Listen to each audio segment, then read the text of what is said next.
Hello बच्चों, let's read the question. Match the columns पर based है बच्चों। ये क्वेश्चन कॉलम 1 में गिवन है हमें name of phenomena and column 2 में गिवन है उससे रिलेटेड टर्म। सो बच्चों कॉलम 1 में ए एंट्री में गिवन है हमें फोटो इलेक्ट्रिक इफेक्ट। तो फर्स्ट ऑफ ऑल तो देखते हैं what is the meaning of photo electric effect. So बच्चों इसके लिए हम लेते हैं इसका main explanation.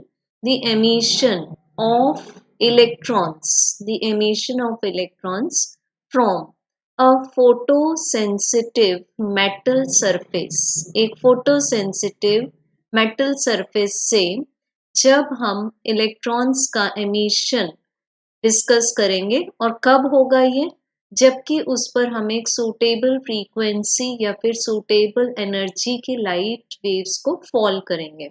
So this is called as photo electric effect. तो photo electric effect basically depend करता है, मान लेते हैं मेटल सरफेस है, फोटो सेंसिटिव मेटल सरफेस है, फॉर एग्जांपल सीजियम। अब बच्चों यहाँ पर जो लाइट रेज आएंगी वो फोटॉन्स के फॉर्म में आएंगी।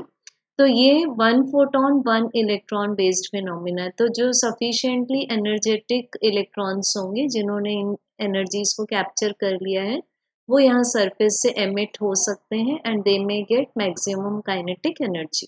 तो basically photo electric effect means ए की मैचिंग होती है पी से, that is photon.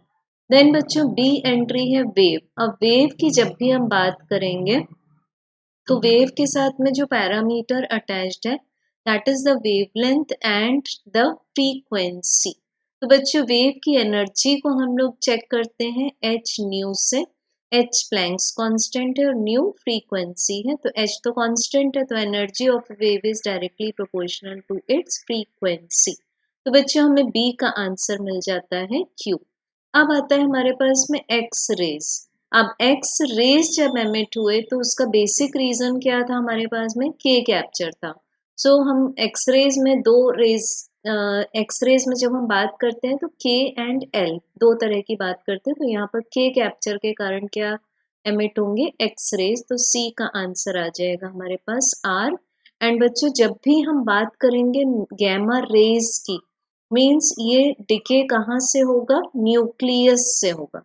So basically जो गैमा रेज है वो सिर्फ क्या है, एनर्जेटिक एनर्जी पार्टिकल्स हैं और इनके एमिट होने से ना ही न्यूक्लियस में से atomic number means number of protons और ना ही मास नंबर चेंज होगा। सो डी एंट्री का आंसर आ जाएगा S. So the correct sequence is P Q R S, hence right answer is option 4. Thank you.